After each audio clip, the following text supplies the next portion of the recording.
Nous allons évoquer dans ce document la présentation assistée par ordinateur.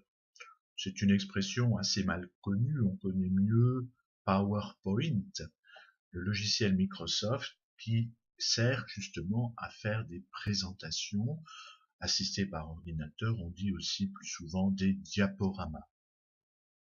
Nous allons voir ensemble que l'utilisation de ce logiciel n'est pas aussi aisée que cela en a l'air, que on peut perdre énormément de temps si par exemple on ne sait pas automatiser l'affichage des diapositives. Nous verrons aussi les travers que l'on voit souvent lors de présentations, mélange de police de caractère, de couleurs, d'animation, qui finissent par nuire à la clarté du propos.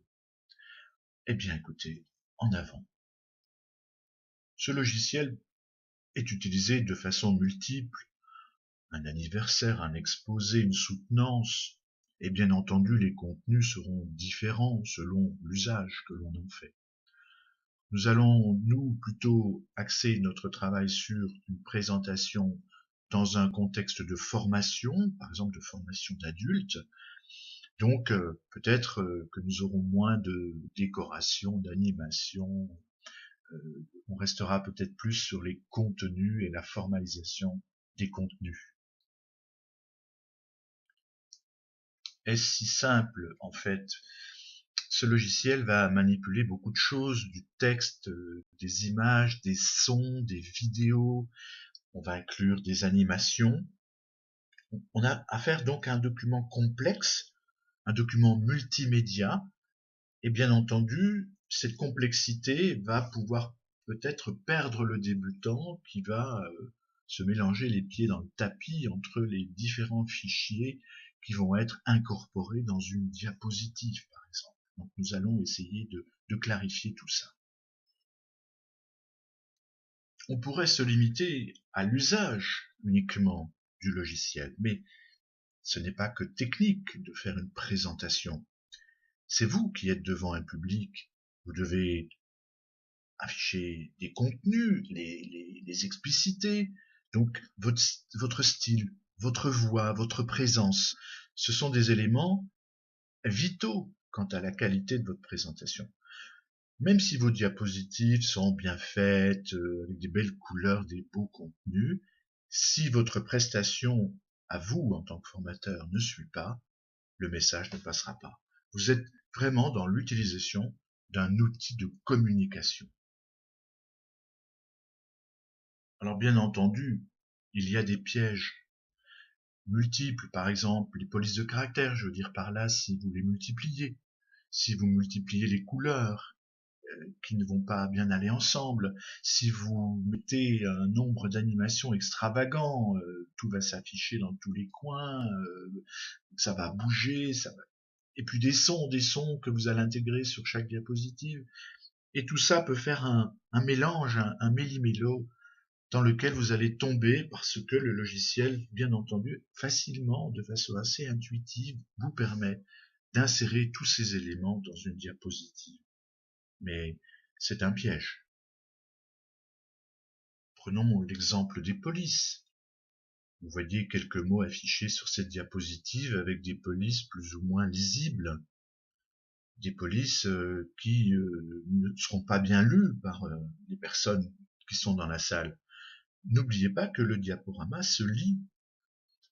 Il vaut mieux choisir une police de caractère, s'y tenir et veiller à ce qu'elle soit très claire à la fois à l'écran et au vidéoprojecteur. Cette multiplicité de polices ne va pas être un plus, ça va être une gêne pour votre communication.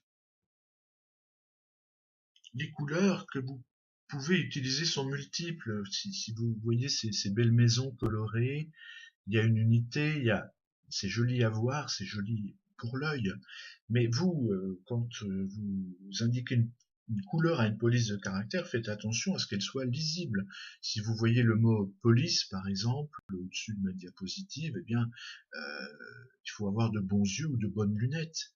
Donc attention aux couleurs que vous allez donner à vos polices de caractère, à ce que vous allez écrire sur les diapos.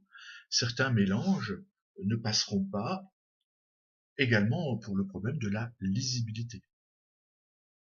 Vous avez à votre disposition une multiplicité de textures, mais là encore, cette texture est-elle profitable au message? En plus, si on ajoute l'affichage des polices de caractère dessus dans une certaine couleur, on va arriver à quelque chose de totalement illisible.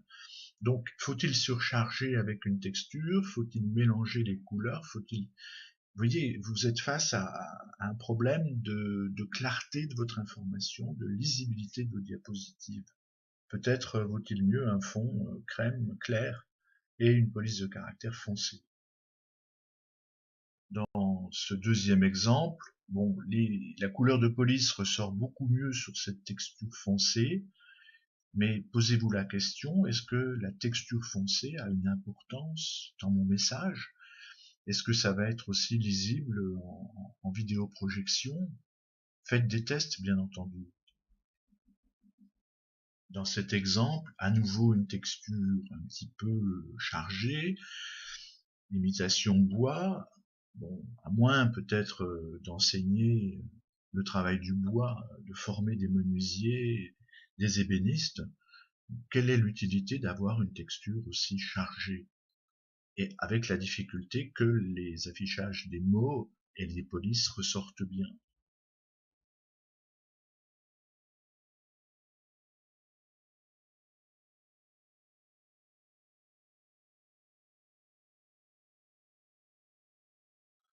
On peut se poser la question, est-ce que les différentes animations de cette diapositive sont adaptées à la présentation que vous faites?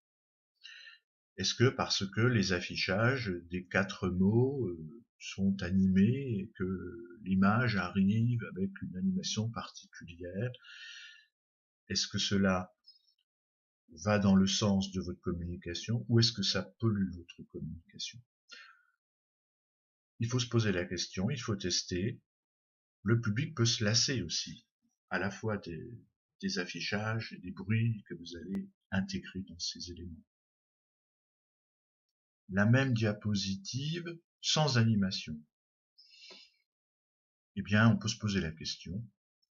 Moi, je pense qu'il vaut mieux, dans le cas de figure qui est le nôtre, choisir cette diapositive-là qui n'a aucune animation. Si, à chaque diapositive qui s'affiche, vous avez un bruit de sirène ou un autre bruit violent, fort, ce n'est pas comme ça que vous allez attirer l'attention de votre public. Vous allez plutôt le lasser, il aura plus envie de quitter la salle que de continuer à écouter votre propos. La critique est facile, on pourrait sans arrêt casser du sucre un petit peu sur tous ces effets, mais ce qui est important, c'est de faire des propositions. Comment faire pour que votre diaporama soit le plus explicite possible? C'est ce que nous allons voir dans la suite de ces diapositives. Pensez que votre public est en attente de votre présentation. Vous avez tout intérêt à lui présenter le plan de cette présentation, le plan de votre intervention. Mettez une seule idée par diapositive. Comment voulez-vous, si votre diaporama fait 20 diapositives, que à chaque diapositive il y ait 4 ou 5 concepts à intégrer? Qui dans la salle sera capable d'intégrer X concepts que vous allez présenter? Privilégier le contenu. Alors, il ne faut pas dire par là que l'aspect graphique n'a pas d'importance, mais privilégier le contenu néanmoins. Si vous intégrez des images, des sons, des vidéos, c'est dans l'idée de stimuler l'attention et l'intérêt. Ce n'est pas pour décorer, pour faire beau. Ces images, vous allez les varier. Vous allez en mettre une seule par diapositive. Et si éventuellement il y a besoin d'effets sonores, ils viendront bonifier votre message. Ils ne viendront pas comme ça, comme un cheveu sur la soupe. La diapositive n'est pas un roman. Vous devez présenter un nombre limité de points par diapo. 6 par exemple, maximum. Peu de mots par ligne. Vous n'allez pas écrire un livre de Victor Hugo sur vos diapositives. Vous allez présenter tout cela de façon concise. Bien entendu, il va falloir que votre discours soit logique, concis, que tout soit bien enchaîné, bien huilé, pour que l'on suive de près votre propos. C'est vous, l'ingénieur du son, c'est vous qui présentez tout cela à votre public. Pensez également au lieu dans lequel vous allez présenter votre présentation. Si c'est dans un amphithéâtre, une très grande salle, plus de 200 personnes par exemple, eh bien, il va falloir que vos titres soient, par exemple, en 42 points. Si vous êtes dans une petite salle, on pourra descendre à 32 points. Là encore, vous voyez, faites des essais, projetez, et si c'est possible, avant le démarrage de votre formation, de votre présentation, pour vérifier que ça passe bien dans cette salle. Vous pouvez préférer des polices de caractère sans empattement, c'est-à-dire comme ce que vous avez d'affiché dans la diapositive A, B, C, D, E, il n'y a pas de, si vous voulez dire, on peut dire de décorum aux lettres, vous voyez, elles sont assez rectilignes. C'est beaucoup plus lisible, par exemple, si on prend une police Arial. Évitez, par exemple, aussi les termes en italique qui sont beaucoup moins lisibles. Et puis, on pourrait dire une police de caractère que vous choisissez à bon escient. Bien, 2 types de police de caractère par présentation. Personnellement, j'en utilise une.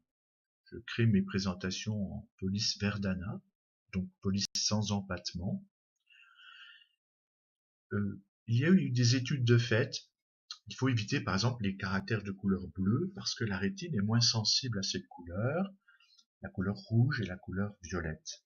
Personnellement, j'ai fait le choix d'un fond clair, vous voyez, et d'écrire aussi dans une police, donc sans empattement, Verdana, en noir. La zone qui est réservée aux commentaires vous permet d'expliciter les diapositives. Vous allez présenter les diapositives de façon orale. Les contenus sont uniquement affichés à l'écran, sont un résumé des points importants que vous développez.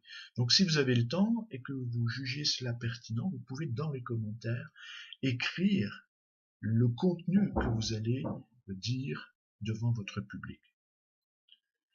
L'impression se perd, l'impression sur imprimante, on ne donne plus maintenant, je trouve, les diapositives sur papier, coûteux, pas facile à réaliser si vous êtes un peu nomade.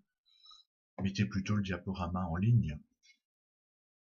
C'est parfois un exercice de style difficile devant un public que de présenter un diaporama, surtout le jour d'une soutenance, si on n'a pas tellement l'habitude de cet exercice de style. Il faut donc penser à regarder son public, puisqu'on doit le convaincre. Surtout ne pas lire les diapositives en tournant le dos au public, et Dieu sait qu'on le voit souvent. S'exprimer clairement, prendre le temps, faire attention au rythme des mots que l'on va dire au public.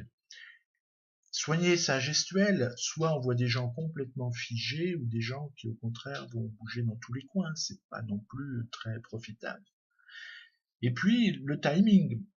Alors bien entendu, à la fois dans une présentation qui est une soutenance où on va vous dire vous avez 15 minutes et on vous arrête, mais même si c'est pas dans ce cas-là, si c'est un public de formation continue par exemple, attention à ne pas dépasser tant de minutes de votre présentation, qu'elle dure, et que tout le monde se lasse. Si votre présentation doit être vidéo projetée, testez avant l'intervention avec un vidéoprojecteur pour vous familiariser avec l'outil, ne pas passer devant le faisceau, ne pas avoir le faisceau dans le visage, vérifier également qu'il y a une bonne connexion entre votre ordinateur et le vidéoprojecteur. Donc on ne peut pas se passer de tester auparavant dans une salle, chez soi, devant un public d'amis, de tester sa présentation avec cet outil. Vous pouvez également utiliser un pointeur qui vous permet de bien préciser des éléments en cliquant sur les mots que vous voulez commenter. Le masque des diapositives est un outil peu connu, mal connu. C'est un peu les styles du traitement de texte. Vous pouvez donc paramétrer vos diapositives, une sorte d'arrière-plan, vous voyez, de masque, de canevas de vos diapositives. Ce qui produit comme effet que si vous décidez par exemple de changer de couleur de fond à vos diapositives, c'est dans le masque que vous faites la transformation, et cette transformation s'applique à l'ensemble de vos diapositives. Combien de fois on voit des personnes qui vont changer les diapositives une par une? Non, pensez que ces outils ont des automatismes qui vont vous aider à gérer l'apparence de vos productions. Avec l'habitude, vous allez avoir un diaporama qui vous plaît au niveau des couleurs, des polices de caractères. Vous allez pouvoir en faire un modèle. Cela signifie que à chaque fois que vous allez créer un nouveau diaporama, vous allez repartir de ce modèle. Tout est préparé. Vous n'avez plus qu'à faire la saisie du contenu des diapositives.